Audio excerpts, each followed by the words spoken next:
जब चुनावी रैली में दो राजनीतिक दलों के बीच हुए दंगे में अचानक फंसे विकलांग की रक्षा करने पहुंचे खुद देवों के देव महादेव। आप देख रहे हैं ज्योतिष बेस्ट उपाय। कुछ समय पहले बंगाल में विधानसभा चुनाव हुए, जहां आए दिन राजनीतिक दल अपने अपने प्रसार हेतु रोज विभिन्न स्थानों पर रैलियां करते थे। ये घटना ऐसी ही एक चुनावी रैली में फंसे महादेव के भक्त की है। पश्चिम बंगाल के वीरभूम नामक जिले में सोहन नाम का एक विकलांग शिव भक्त रहता था। वीरभूम वो स्थान है जहां पर विधानसभा चुनाव के दौरान सबसे अधिक दंगे और हिंसा के मामले सामने आए। सोहन पिछले कई वर्षों से यहाँ रहता है। सोहन काफी समय पहले एक सड़क दुर्घटना में अपना एक पैर खो चुका था, जिसके कारण उसे विकलांग कोटे के तहत रेलवे में नौकरी मिली थी। सोहन बचपन से ही महादेव की भक्ति में लीन रहा करता था और रोज मंदिर जाकर महादेव की पूजा करता था। प्रत्येक सोमवार का व्रत करना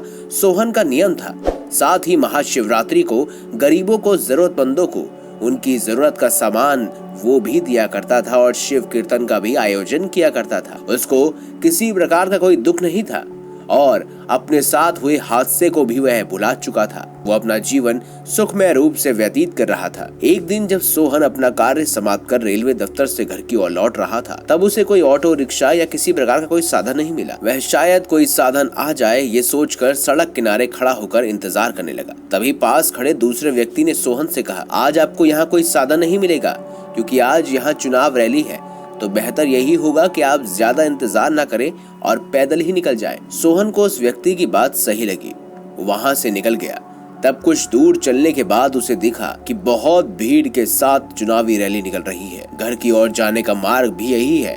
तब सोहन धीरे धीरे भीड़ के बीच से निकलने लगा। भीड़ ज्यादा थी, सोहन को आगे बढ़ने में काफी परेशानी हो रही थी। तभी कुछ देर बाद दूसरे मार्ग से दूसरे राजनीतिक दल की भीड़ आ रही थी। कुछ शोर बढ़ गया, लोग आपस में चिल्लाने लगे। फिर क्या था, शोर ने दंगा और हिंसा का रूप ले लिया। लोग आपस में ही लड़ने लगे, एक दूसरे पर प्रहार करने लगे, सामाजिक संपत्ति को नुकसान पहुंचाने लगे। लाठी डंडे बाहर आ गए और इस हिंसा में गलती से एक लाठी का प्रहार सोहन की पीठ पर भी लगा, जिसके कारण वो जमीन पर गिर गया। उसकी दोनों बैसाखियां लोगों ने पैरों से टकरा टकरा कर कहीं दूर हो चुकी थी। सोहन के ऊपर लोगों के पैर पड़ रहे थे।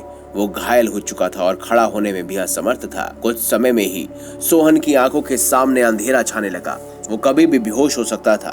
उसने ऐसे मुश्किल वक्त में सिर्फ और सिर्फ महादेव को याद किया। तभी वहां पर एक नागा साधु आए और उनका अचानक आना कुछ ऐसा ही हुआ कि जैसे वो प्रकट हुए हो। नागा साधु ने सोहन के पास की पूरी भीड़ को मात्र अपने एक हाथ से किनारे कर दिया और दूसरे हाथ से सोहन को उठाकर भीड़ से बाहर ले आए। कुछ देर बाद जब सोहन स्थिर अवस्था में आया, तब उसने साधु महाराज को नमन किया और धन्यवाद किया। उनसे पूछा कि आप इतनी भयानक भीड़ के बीच में कैसे आए और मैं नीचे जमीन पर गिरा हुआ हूँ, ये आपको कैसे पता चला? इस पर नागा साधु ने उत्तर दिया, मुझे तुमने ही तो याद किया था और मुझे तुमने ही तो बुलाया था, तो मुझे आना ही पड़ा। इतना बोलकर वो वहां से कुछ ही पलों में गायब हो गए। तब कुछ देर बाद सोहन को ज्ञात हुआ कि ये कोई और नहीं बल्कि स्वयं महादेव ही थे, जो नागा साधु का रूप लेकर उसके प्राणों की रक्षा करने आए थे। आशा है आपको हमारी ये खास जानकारी, ये वीडियो अच्छी लगी है।